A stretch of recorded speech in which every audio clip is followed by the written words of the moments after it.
Hell Let Loose might have just cemented itself as the best World War II tactical shooter out there. The ambitious 2023 roadmap for the game had been revealed by Team 17 after they took over from the original developers Black Matter, and holy moly, there is a lot to discuss. One of the greatest lines to come out of the reveal on YouTube was this. One of the really ambitious plans that we have for Hell Let Loose is this massive stream of content with regular cadence of updates for the game. So every calendar year, we're going to focus on 1 year from World War II. For us, that means starting in 1939 all the way through to the end of the war in 1945. So, not only are we getting the British forces in June, but we are also getting the early war Polish forces in the Battle of Danzig, which occurred in September 1939, right at the start of the war. But we're also getting the Finnish forces in the Winter War theatre against the Soviets. This also means, logically, that we're going to get the French forces added in the years to come, along with the Japanese and Italians.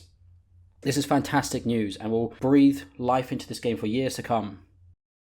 We're also getting new, shorter game modes, which will be about 30 to 40 minutes in length. These skirmish-style battles will take place on smaller maps, and one of the maps which is going to be looked at first for this new kind of style of game mode is the D-Day Bricourt Battery Assault, famous from World War II history, and the HBO show Band of Brothers.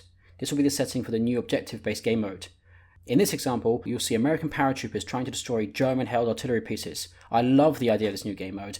It opens it up for players who don't have time maybe for a full hour-and-a-half game of Hell Let Loose. Now, let's run through what's coming out in each of the milestones highlighted in the roadmap. In April, we already know we're getting the health update. This is going to have general bug fixing, the free DLC, helmet DLC.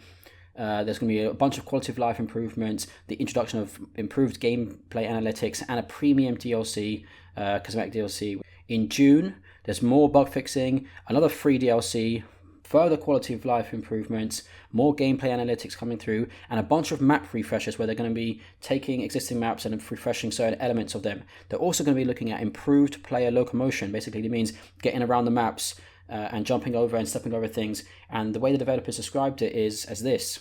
One of the things that we've heard as a consistent piece of feedback from players is something that we refer to as mantling, which we've taken great care into finding ways to improve this throughout the course of the game so that it feels like a smoother experience for players, and so that they don't feel like they're getting caught up in the objects in the environment, but rather using the objects in the environment to their advantage. That sounds great to me. Seems like it's going to be easier to move around the map. It's going to be less janky. You're not going to get your foot stuck on some little twig or branch that's on the ground or anything like that, which can happen on a lot of the forest maps, for example. Another cool feature they're introducing is non-verbal communication tools, basically hand signals for players that may not want to use their mic or for whatever reason fancy a bit of role-playing and can do some cool hand signals. Now, in July, there's a bunch more general bug fixing, as well as the introduction of a new tutorial system, and we'll get the first taste of that objective-based game mode, along with the 101st Airborne DLC. In September, the game is going to be available on Windows 10, and there's going to be a further round of map refreshes. It's also going to be made available on Steam Deck, and there'll be yet another premium DLC. While in December, we get further details about the new tutorial system and the new game mode Skirmish, which will introduce the Battle of Danzig and Winter War along with the Finnish and Polish forces. I'm super excited to try out those new game modes and the new forces that they're bringing forward. I think it's a smart idea to explore every aspect of World War II, all the forgotten battles, all the areas that are overlooked in most World War II shooters. Guys, what do you think of this ambitious roadmap for Hell Let Loose? They got a bunch of new content, a bunch of new features, a bunch of new game modes, all this new stuff coming. What do you guys think about it? Let me know in the comments below. And thanks for watching.